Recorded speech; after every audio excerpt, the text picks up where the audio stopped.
বাংলাদেশের medical student হয়ে থাকলে তোমার এই ভিডিওটা ভালো লাগতে পারে, আবার ট্রিগারও হতে পারে, বাট রিয়েলিটি কখনো চেঞ্জ হবে না। তো চলো আজকে দিনটি শুরু করি। আজকে দুইটা class, public health practice and lecture. এখন যাচ্ছি প্র্যাকটিস ক্লাসে, বাট প্রবলেম হলো আমি একটু লেট হয়ে গিয়েছি। অ্যাব্রয়েড এমবিবিএস মানেই যে সবকিছু স্মুথ তা না ভাই, লেট হলে লেট, দৌড় দিতেই হয়। ফার্স্ট ক্লাস আজকে ইপিডেমিওলজি, পড়তে একটু লেট নাইট হয়েছে, বাট অনেস্টলি টপিকটা অনেক ইজি ছিল। সো প্রেশার কম, ম্যাম এখনো আসে নাই, ফুল ক্লাস সাইলেন্ট মুডে আছে।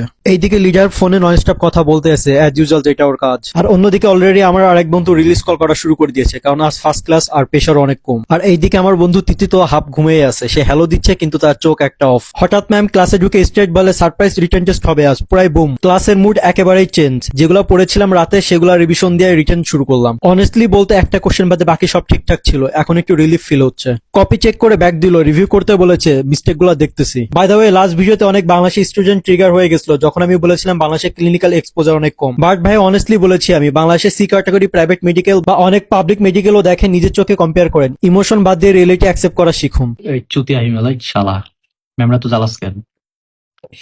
যাই হোক, ক্লাস শেষ, নেক্সট একটা লেকচার আছে, বাট 2 ঘন্টা গ্যাপ। সো ক্যান্টিনের দিকে যাই, ক্ষুধা লাগছে হিউজ, সকাল থেকে কিছুই খাওয়া হয় নাই। কিন্তু সিঁড়িতে নামার সময় দেখি লিডার পুষ্পা মুভি হিরো হয়ে যায়, পুষ্পা ঝুঁকেগা নাই। অ্যাব্রড মেডিকেল মানে শুধু পড়া না, এই ফানগুলো আমাদেরকে সার্ভাইভ করায়। এই জায়গাটা ফরেন স্টুডেন্টের অফিসিয়াল এরিয়া, এখানে ফ্ল্যাগও লাগানো আছে। এন্ড ফার্স্ট ফ্লোরে এখনো সুন্দর করে হ্যাপি নিউ ইয়ার ডেকোরেশন করা আছে। নিচে নামলেই বুথ, স্টুডেন্টরা এখান থেকে ইজিলি টাকা তুলতে পারে। একটু সামনে গেলে ক্যান্টিন, বাট স্যাডলি ক্যান্টিনে কোনো খাবার নেই, সব শেষ, ক্যান্টিন ফাঁকা। সো অপশন নাই, ক্যাম্পাসের অপোজিট সাইডে আরেকটা ক্যান্টিন আছে, সেখানে যেতে হবে। সো ক্যান্টিন হতে বার হতে দেখি যে রাশিয়ান জুনিয়র স্টুডেন্টেরও ছুটি হয়ে গেছে। এরা normally first year second year student. এটা হলো আমার মেইন ক্যাম্পাসের ফ্রন্ট সাইড, আর এটা হচ্ছে আমার মেইন ক্যাম্পাস। আর সামনের এই সুন্দর বিল্ডিংটা, ওইটা হচ্ছে আমার লেকচার হল। বাংলাদেশে অনেক মেডিকেল আছে যেখানে একই building a hospital plus class সব হয়, আমি কি ভুল বলছি নাকি? যাই হোক, এখানে আলুজ আমার অনেক পছন্দের, সো এটা নিলাম, খেয়ে তারপর লেকচারে যাবো। এদিকে এখনো সবাই আসে নাই। বাই দ্য ওয়ে, আমার কথা অনেকে ট্রিগার হয়, বাট অনেস্টলি বলুন তো, সব মেডিকেলে কি এরকম ক্যাম্পাস এনভায়রনমেন্ট বা লেকচার হল আছে? ইভেন শুনেছি অনেক মেডিকেলে ফার্স্ট ইয়ার স্টুডেন্টের জন্য অ্যানাটমি ল্যাব পর্যন্ত নাই। রিয়েলিটি হাস, বাট এটাই রিয়েলিটি। সো আজকের ব্লগ এই পর্যন্ত।